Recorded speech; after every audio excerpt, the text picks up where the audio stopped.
નમસ્કાર વિદ્યાર્થી મિત્રો, ધોરણ 11 કોમર્સ વિષય નામાના મૂળ તત્વો, ચેપ્ટર નંબર 4 આમ નોંધ.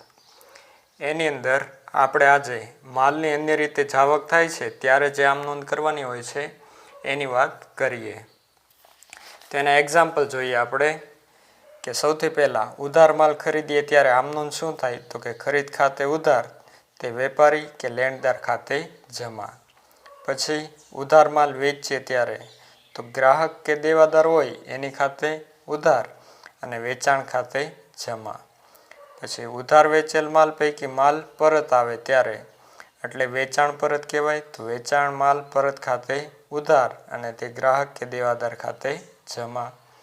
પછી ઉધાર ખરીદેલ માલ પૈકી આપણે માલ પરત કરીએ એટલે કે જે આપણે ખરીદેલો હોય એ ખરીદેલો પરત કરીએ તો એની માટે આમ નોંધ વેપારી કે લેણદાર ખાતે ઉધાર તે ખરીદ માલ પરત ખાતે. આ જે આપણે 4 પ્રકારની આમ નોંધ છે એ દાખલામાં આપણે ગણી ગયા. તો હવે જે આમ નોંધ આવે છે એ આમ નોંધ માલની અન્ય રીતે જાવકની આમ નોંધ છે. આ એક ખાસ આપણે સમજવાનું છે. તો એમાં સૌથી પહેલાં કે જ્યારે ધંધાનો માલિક અંગત વપરાશ માટે માલ લઈ જાય. ધંધાનો માલિક અહીંયા રોકડ નથી લઈ જતો પણ શું લઈ જાય છે તો કે માલ લઈ જાય છે. ત્યારે એની આમ નોંધ શું આવે તો કે ઉપાડ ખાતે ઉધાર તે ખરીદ ખાતે જમા. કારણ કે ઉપાડથી ગયેલ માલ છે એ માલમાં ઘટાડો કરે, ખરીદીમાં ઘટાડો કરે છે, એટલા માટે ખરીદ ખાતે જમા. આગળ 7 નંબર, જાહેરાતમાં નમૂના તરીકે આપેલ માલ એટલે કે વેચેલ માલ. એટલે અહીંયા વાત છે કે જાહેરાતમાં નમૂના તરીકે વેચેલ માલ, તો જાહેરાત ખર્ચ ખાતે ઉધાર તે ખરીદ ખાતે જમા. કારણ કે જાહેરાતથી ગયેલ માલ છે એ ખરીદીમાં ઘટાડો કરે. આગળ માલ ધર્માદામાં આપવામાં આવે ત્યારે માલ ધર્માદામાં આપવામાં આવે તો ધર્માદા ખર્ચ ખાતે ઉધાર તે ખરીદ ખાતે જમા. એટલે માલ ધર્માદાથી ગયેલી ખરીદીમાં શું કરે તો કે ઘટાડો કરે છે. 8 નંબર, આગથી માલ બળી જાય તો આગથી થયેલ નુકસાન ખાતે ઉધાર અને ખરીદ ખાતે જમા. કારણ કે આગથી નુકસાન થાય તો ખરીદીમાં શું થાય તો કે ઘટાડો, એટલા માટે ખરીદ ખાતે જમા. 9મું, માલ ચોરાઈ જાય ત્યારે માલ ચોરાઈ જાય તો ચોરીથી થયેલ નુકસાન ખાતે ઉધાર અને ખરીદ ખાતે જમા. ખરીદ ખાતે શું લેવા જમા? કારણ કે ચોરીથી નુકસાન થાય એટલે ખરીદીમાં ઘટાડો થાય. 10મું, ધંધામાં મફત નમૂના તરીકે મળેલ માલ વેચીએ ત્યારે. હવે ધંધામાં મફત નમૂના તરીકે માલ મળેલો હોય એને વેચીએ એટલે રોકડ આવે, રોકડ આવે તો ઉધાર અને વેચાણ થાય છે એટલે વેચાણ ખાતે જમા. એટલે આ રીતના બધી જે આમ નોંધ છે એમાં ખરીદ ખાતું શું થાય તો કે જમા થાય. છેલ્લે એક વેચાણ કર્યું છે એટલે એ જમા થાય. માલની અન્ય રીતે જાવક, આ બધી માલની અન્ય રીતે જાવક છે. માલ અંગત વપરાશ માટે લઈ જાય, માલ ધર્માદામાં આપે, જાહેરાતમાં નમૂના તરીકે આપે, આગથી બળી જાય, માલ ચોરાઈ જાય. આ બધી વસ્તુ છે એ માલની અન્ય રીતે જાવક છે. માલની અન્ય રીતે જ્યારે જાવક થતી હોય ત્યારે ખરીદ ખાતું શું કરાય તો કે જમા. એ ખાસ આપણે યાદ રાખવાનું છે કે માલની અન્ય રીતે જાવક થાય એટલે ખરીદ ખાતું જમા કરવાનું. આગળ હવે આપણે ઉદાહરણ નંબર 5નો અભ્યાસ કરીએ. તેની વાત કરીએ ઉદાહરણ નંબર 5ની. તેની અંદર નીચેના વ્યવહારોની મુરલીધરના ચોપડે આમ નોંધ લખો. એટલે મુરલીધરના ચોપડે આપણે આમ નોંધ લખવાની છે. તો અહીંયા આપણે ટાઇટલ લખીએ મુરલીધરની આમ નોંધ. એમાં તારીખ આપેલી છે 2014, સૌથી પહેલું ખાનું તારીખ, પછી વિગત, ખાતા વહી પાના નંબર, ઉધાર રૂપિયા, જમા રૂપિયા. સૌથી પહેલાં 2014 મે 1. વ્યવહાર છે. ધંધામાંથી રૂપિયા 1000નો માલ અંગત વપરાશ માટે લઈ ગયા. ધંધામાંથી માલ લઈ જાય છીએ 1000 રૂપિયાનો. હવે ધંધામાંથી માલ લઈ ગયા એટલે માલની અન્ય રીતે જાવક થઈ અથવા તો ધંધામાંથી ઉપાડ કર્યો એમ કહેવાય. ધંધાના માલિકે ધંધામાંથી ઉપાડ કર્યો એટલે ઉપાડ ખાતે ઉધાર અને માલની અન્ય રીતે જાવક છે એટલે ખરીદીમાં ઘટાડો, ખરીદ ખાતું જમા. એટલે આમ નોંધ આવશે ઉપાડ ખાતે ઉધાર તે ખરીદ ખાતે. પૈસા આવશે 1000 રૂપિયા. બાબત જે તો કે અંગત વપરાશ માટે માલ લઈ ગયા. અંગત વપરાશ માટે માલ લઈ ગયા. પછી આગળની તારીખ 3. ₹700નો માલ આગથી બળી ગયો જેનો વીમો ઉતરાવેલો ન હતો. માલ આગથી બળી ગયો એટલે માલની અન્ય રીતે જાવક. માલની અન્ય રીતે જાવક થાય એટલે ખરીદ ખાતું શું થાય તો કે જમા. એટલે આગથી થયેલ નુકસાન ઉધાર. આગથી થયેલ નુકસાન ખાતે ઉધાર તે ખરીદ ખાતે જમા. કેટલા રૂપિયા? 700. બાબત જે આગથી નુકસાન થયું. પછી આગળની તારીખ 5 તારીખ. ધંધામાંથી ₹500નો માલ ચોરાઈ ગયો. ધંધામાંથી માલ ચોરાઈ ગયો એટલે માલની અન્ય રીતે જાવક, ખરીદીમાં ઘટાડો, ખરીદીમાંથી બાદ એટલે ખરીદ ખાતું જમા આવે. અને ચોરીથી થયેલ નુકસાન ઉધાર. ચોરીથી થયેલ નુકસાન ખાતે ઉધાર અને ચોરીથી થયેલ નુકસાન એટલે માલની અન્ય રીતે જાવક કહેવાય. ખરીદીમાં ઘટાડો એટલે ખરીદ ખાતું જમા. તે ખરીદ ખાતે. પૈસા આવશે 500 રૂપિયા. બાબત જે માલ ચોરાઈ ગયો.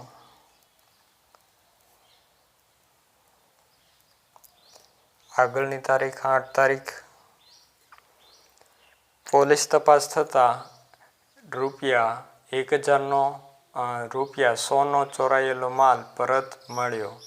એટલે જે માલ ચોરાઈ ગયો તો એ ચોરાયેલો માલ પરત મળ્યો એટલે માલ આવે એટલે ખરીદીમાં વધારો થાય એટલે ખરીદ ખાતું ઉધાર. ખરીદ ખાતે ઉધાર. કારણ કે માલ જે ચોરાઈ ગયો તો એ પાછો આવે એટલે અહીંયા ખરીદીમાં ઘટાડો થયો તો અહીંયા ખરીદીમાં વધારો થઈ જાય, પાછો માલ આવી જાય. અને તે ચોરીથી થયેલ નુકસાન ખાતે. તે ચોરીથી થયેલ નુકસાન ખાતે. કારણ કે ચોરીથી જે નુકસાન થયું હતું એ માલ છે એટલે એને જમા કરી દીધું ને ખરીદીને ઉધાર કરી દીધું. બાબત જે ચોરીથી ગયેલ માલ પાછો મળ્યો. કેટલાનો માલ પાછો આવ્યો તો કે 100 રૂપિયાનો. આગળની તારીખ 12 તારીખ. ₹2500નો માલ આગથી બળી ગયો. વીમા કંપનીએ તેનો દાવો મંજૂર રાખ્યો. 2500 રૂપિયાનો માલ હતો. વીમા કંપનીએ તેનો દાવો મંજૂર રાખ્યો. તો વીમા કંપની આપણને પૈસા આપી દે એટલે આપણને કંઈ નુકસાન થાય નહીં.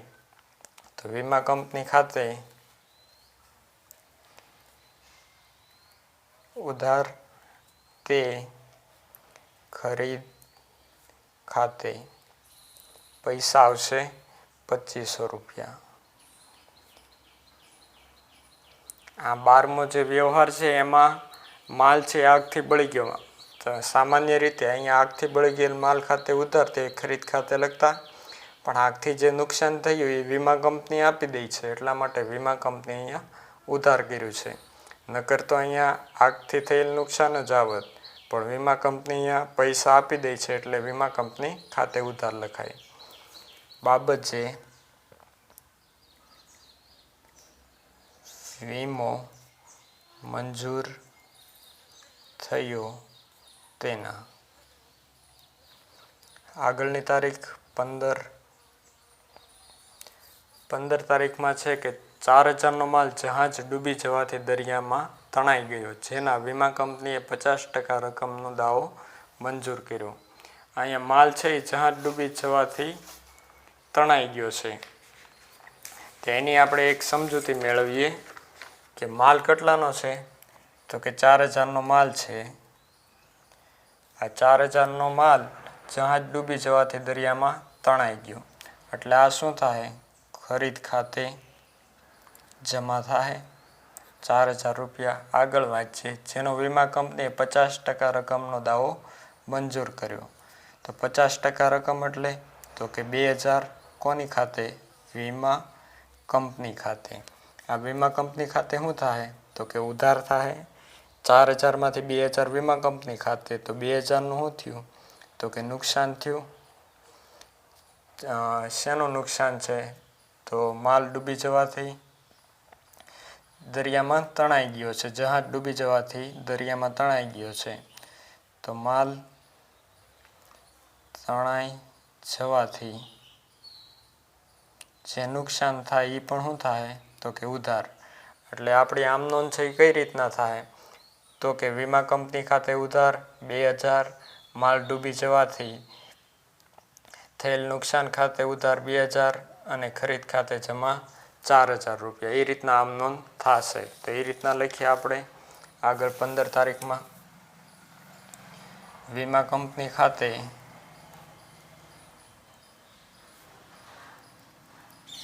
ઉધાર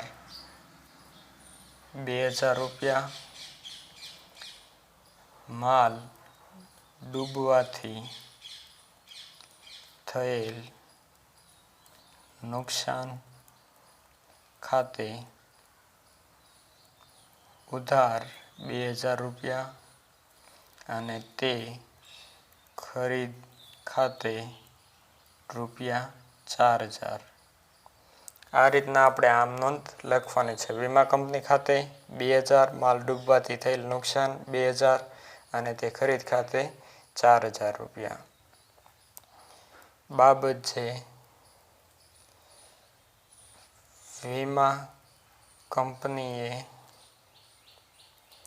દાવો મંજૂર રાખ્યો અને નુકસાન થયું તેના. આગળની તારીખ જોઈએ 16 તારીખ. ₹500નો માલ ધર્માદા તરીકે મફત વેચ્યો. માલ ધર્માદા તરીકે મફત વેચ્યો એટલે ધર્માદા ખર્ચ ખાતે ઉધાર. ધર્માદા ખર્ચ ખાતે ઉધાર. તે ખરીદ ખાતે, કારણ કે માલ જે આપણે ખરીદ્યો હોય એમાં ઘટાડો થાય, ખરીદીમાં ઘટાડો થાય એટલે ખરીદ ખાતું જમા. પૈસા 500, અહીંયા પણ 500. બાબત છે માલ ધર્માદામાં આપ્યો. આગળની તારીખ 20 તારીખ.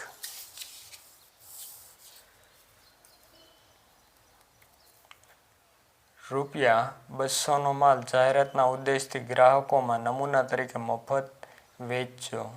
તો જાહેરાત ખર્ચ આવશે, નમૂના તરીકે મફત વેચ્યો એટલે એને શું કહેવાય? તો કે જાહેરાત. તો જાહેરાત ખર્ચ ખાતે ઉધાર. તે ખરીદ ખાતે, કારણ કે માલ જાય છે, ખરીદીમાં ઘટાડો. પૈસા આવશે 500 રૂપિયા. આગળ 20 પછી આવે છે 22. 20 તારીખ છે જાહેરાતમાં આપ્યો. પછી આવે છે 22 તારીખ ઉત્પાદક પાસેથી 400નો માલ મફત નમૂના તરીકે મળ્યો. 22 તારીખ છે એની પહેલાં આપણે અહીંયા બાબત જે લખીએ, જાહેરાતમાં માલ આપ્યો.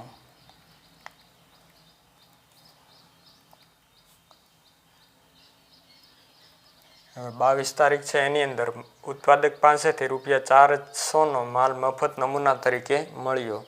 મફત માલ મળ્યો તો એને કહેવાય બિનઆર્થિક વ્યવહાર, કારણ કે જો આપણે આર્થિક વ્યવહાર કરતા હોય તો એમાં નાણાંની લેવડ દેવડ થતી હોય, પણ અહીંયા નાણાંની લેવડ દેવડ નથી થતી, એટલે કેવો વ્યવહાર? તો કે બિનઆર્થિક વ્યવહાર. પછી આગળ તારીખ આવે છે 25.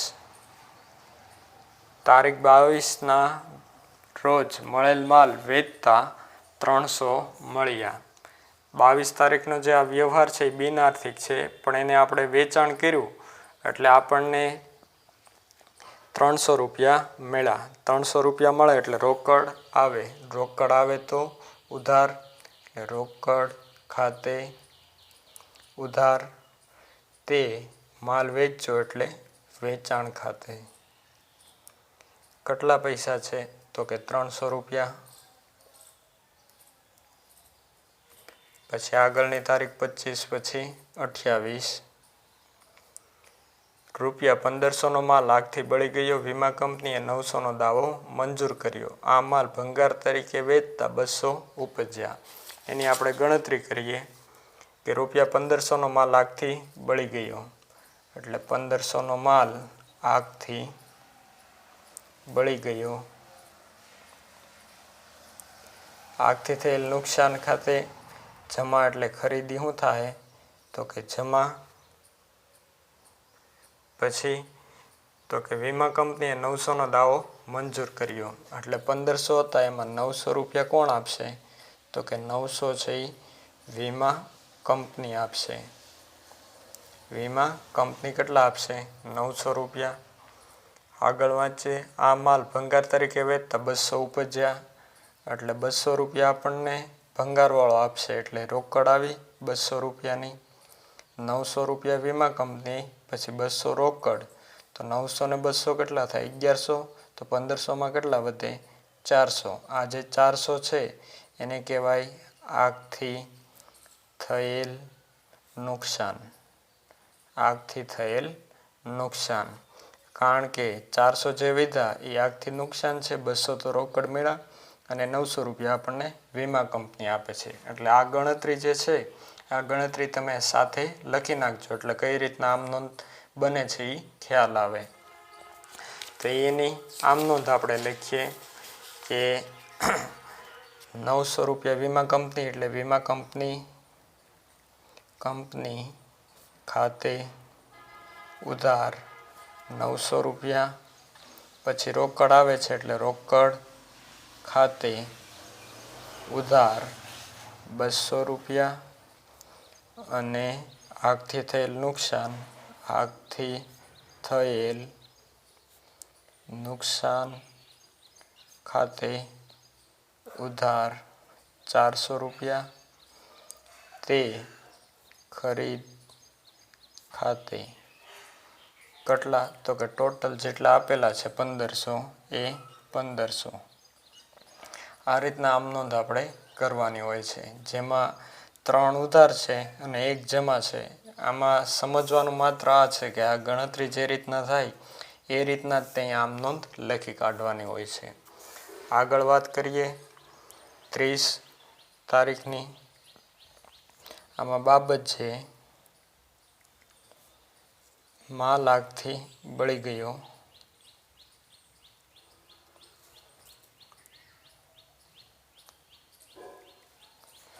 પછી 30 તારીખ. 30 તારીખમાં ₹600નો માલ વરસાદથી પલળી જવાથી બગડી ગયો, જે 200માં વેચ્યો. હવે માલ છે એ વરસાદથી પલળી ગયો હતો. કેટલાનો? તો કે 600 રૂપિયાનો. 600 રૂપિયાનો માલ છે એ પલળી ગયો હતો, એને વેચ્યો. વેચ્યો એટલે કેટલા આવ્યા? તો કે 200. 200નું શું કર્યું? વેચાણ કર્યું. વેચાણ કરીએ તો શું આવે? તો કે રોકડ આવે, એટલે 200 છે એ રોકડ આવી.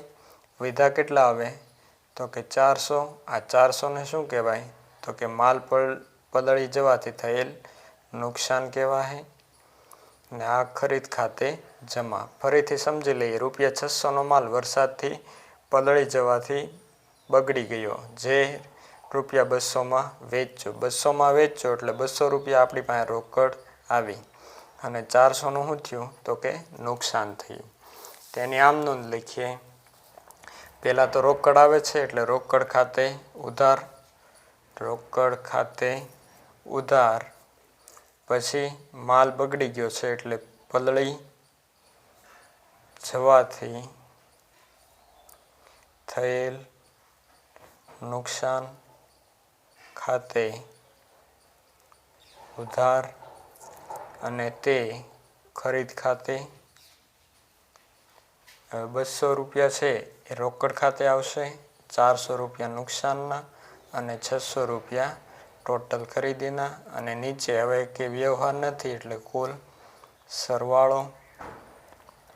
સરવાળો આપણે કરીએ તો સરવાળાની ઉપર 1 લીટી, નીચે 2 લીટી આવે છે. સરવાળો પહેલેથી કરીએ. કેટલા આવે છે? સૌથી પહેલાં 1000 + 700 + 500 + 100 + 2500 + 4000 + 500 + 500 + 300 + 1500 + 600 એટલે આવશે 11900. તો આપણો સરવાળો આવશે 11900. અહીંયા પણ 11900. આ રીતના જે આમનોંધ છે એ આપણે કરવાની હોય છે. તો આજે આપણે અહીંયા સુધી રાખીએ. Thank you.